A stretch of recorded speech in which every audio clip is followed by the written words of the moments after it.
Are you ready for a game changer in the world of hair loss treatments? Because the biggest innovation in this field in decades is about to hit the market, and it's a game changer. Despite hair loss being a common concern for both men and women, effective treatment options have been severely limited. Minoxidil, known as Rogaine, gained FDA approval in 1991, but its topical application can be a hassle. Finasteride, or Propecia, was approved for oral use in males back in 1997, but it comes with its own set of risks. And here's where it gets controversial. There's still no oral treatment approved for female pattern hair loss. But a new drug, developed by Veradermics, a biopharmaceutical company based in Connecticut, might just revolutionize the game. This drug, currently known as VDPHL01, is specifically designed to tackle androgenetic alopecia, or pattern hair loss, in both women and men. What sets VDPHL01 apart is its extended-release oral minoxidil formulation. This innovative approach minimizes potential cardiac risks, a significant concern with traditional oral treatments. Veradermics CEO and dermatologist Reid Waldman explains, initially, minoxidil was approved as a blood pressure medication, and as an oral treatment, it was never intended to be a hair loss drug. The way it interacts with the body when taken orally can lead to rapid changes in blood pressure, which is not ideal for promoting hair growth while managing cardiac risk. The extended-release formulation also optimizes hair growth benefits.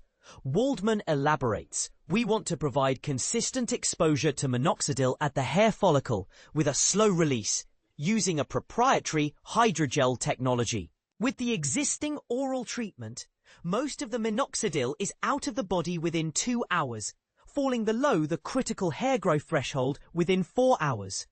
Our goal is to increase the availability of minoxidil over 12 to 24 hours, providing a more sustained stimulation for hair growth. The results of the trials so far are incredibly promising. Veradermics plans to submit for FDA approval if the positive trends continue. Waldman anticipates initial Phase 3 male data in the first half of 2026, with all male data by the end of that year. If the data is positive, the drug will then be filed for approval. The data is both quantitative and qualitative, with over 90% of people in Phase 2 trials showing a double-digit increase in hair count. According to Veradermics, male participants experienced an average increase of 37.5 hairs per square centimeter in the target area after 2 months, and 47.3 hairs after 4 months. The regrowth was visibly noticeable as early as month 2. Crucially, the trials include participants with diverse hair and skin types, ensuring that the treatment is effective across different ethnic groups and hair textures. And the extended-release formula seems to be doing its job, with no serious treatment-related cardiac adverse events reported in the Phase 2 study. Hair loss is a universal issue, with 85% of men and 50% of women experiencing it in their lifetime. It's a deeply personal and psychological concern, and an FDA-approved oral treatment would be a significant step forward.